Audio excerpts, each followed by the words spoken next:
maaso naye kyonna kyonna kyekiri katugume naye tuli beeraliikirivu. Ate wabuuza kalo kasita n'omubuuza akusooka tefuna olubuto so kati ne tulaba ne posta platinum ezo ne twongera okutya nga mwemunyumyamu emboozi eyammwe ey'enjawulo. 13 January tusuubire nti Diamond Platinum anaayitibwa omuko waffe. Muko omwekusifu anaayitibwa era ku lunaku olwo Diamond Platinum Spice Dangote. Banguwadde amannya gonna. Spice Dangote. Dangote anaaba mumugyeko akazindaalo.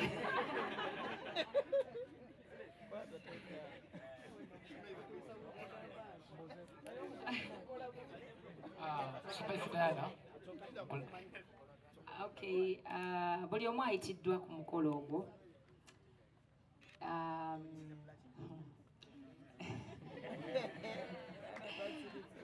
Buli omu muyite abaana abasobodde okujja era mujja balaba bajja kujja.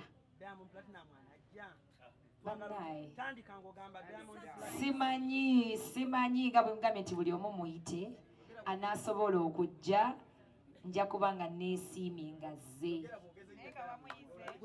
Tudde ku kiddako.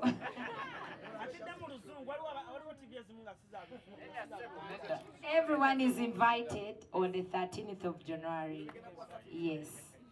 Okay, Spice Diana nkulamusizza. Nze Tamale ava mu ttiimu Spice Callers. Ensonga oyogeddeko ekya okubanga family day out ate nga concert. Tusuubira abantu 3,000. Abantu abanaso emitwalo 3. Ku mitwalo 3 security ki abantu aba bagenda okujja n'abaana emisana abasooka bafulumemu bagende oba banakikuba paka kujja. Ekifo kinene nnyo okubeera nga buli omu ajjaamu. Konsati nga bwe mbagambye mu kusooka byava eri gye twali tubirowooleza nti kulonkinga luyimba nabiki twalina EP eyo twavaayo.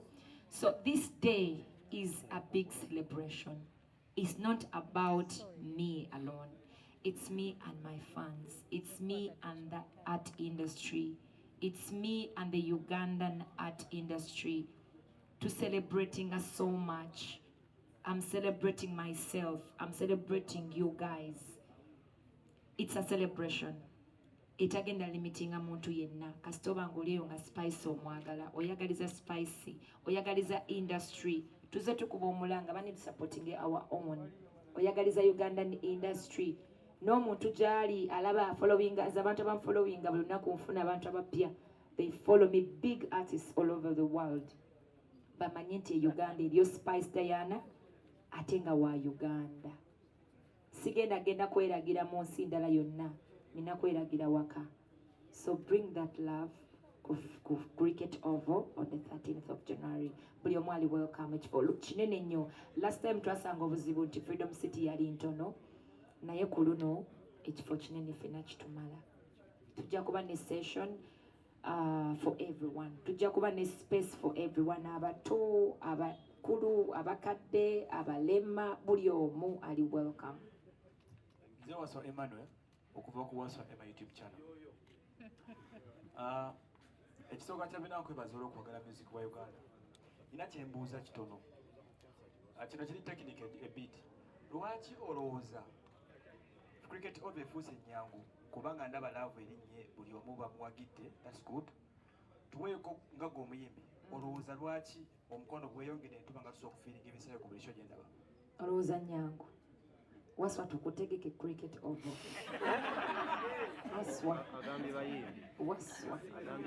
Waswa tukutegeke.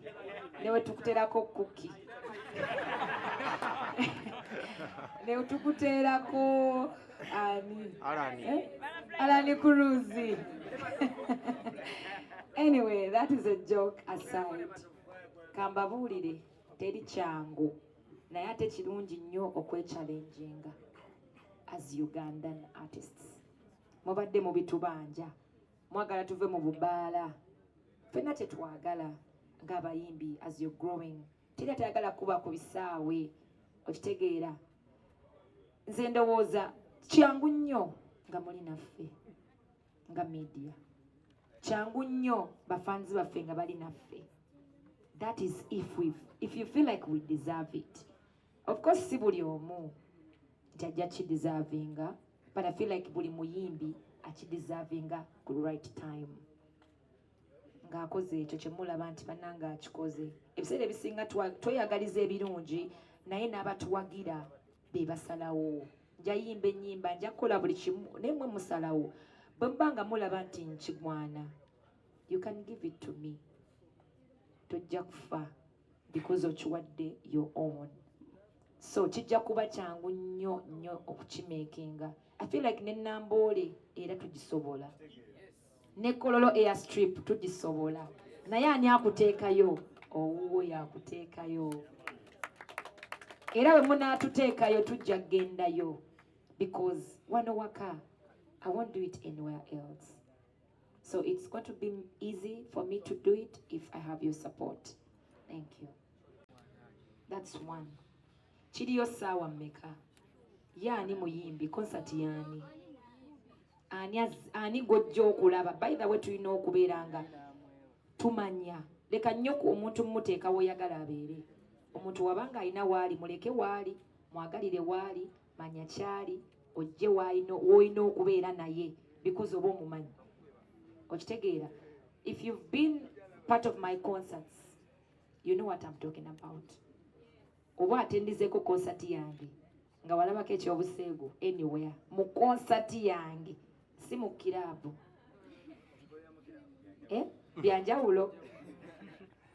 Abantu bangi nnyo bambala nga baagala nga ali ku beach, ali ku swimming pool. Ku mukolo gwe ogw'embaga nayambala gomesi naye ng'ejo yabadde mu swimming pool nayambala costume bikini. Nze nga nze omuntu mmanyi kye nnina okwambala wawe nnina okyambalira ne be nnina okwambalira. Era we mba njagala okwambala akakete ejja kambala gye mmanyi nti waliyo abo abaagala okukiraba bali above 18. Naye when it comes to a concert nabagambye ye bambaga eyo mbaga. Era nze always neteekateeka kuba mbamanyi ogwo mukolo gwange. Ate Mukama yampa omukisa nti buli audience ngiina. Nina abato, nina abavubuka, nina abakulu, nina abakadde. So mmanyi kye nnina okukola ne we nnina okukikolera. So mu ekyo temubeera na kutya. Ate era temusuubirayo bantu bagenda kujja kuteekawo embeera bw'etyo. Kubanga nze concert yange is my concert. Era mmanya tuyina production team emanya ani alina okuyimba ku ssaawa mmeka era ayambadde atya. So ekyo kyo mbe bagumu when I say that. Tweyanziza ndowooza ebibuuzo nga bwe biweddeyo.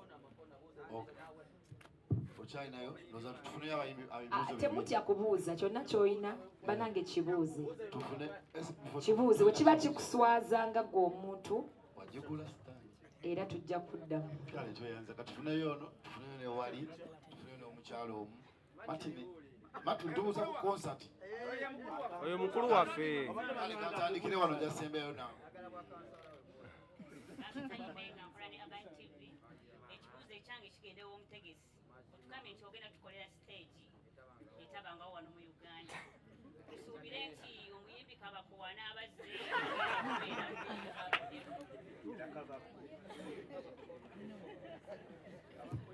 omutegesi ddako wali bwe watukulabe bulungi. Mulundi guno stage egenda kuba yanjawulo. Temusuubira kabako okugirindako n'egwa. Stage twaleese mu nnyo era ejja kusapootinga buli muyimbi anaabaawo n'amaanyi gonna ganaaba nago.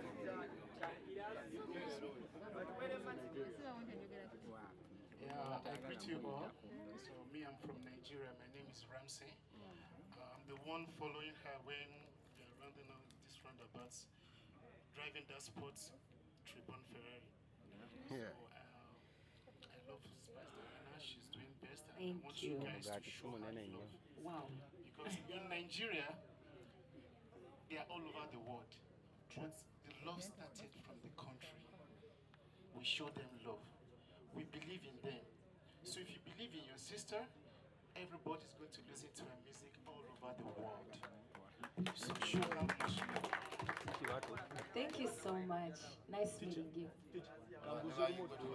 Wow. Thank you.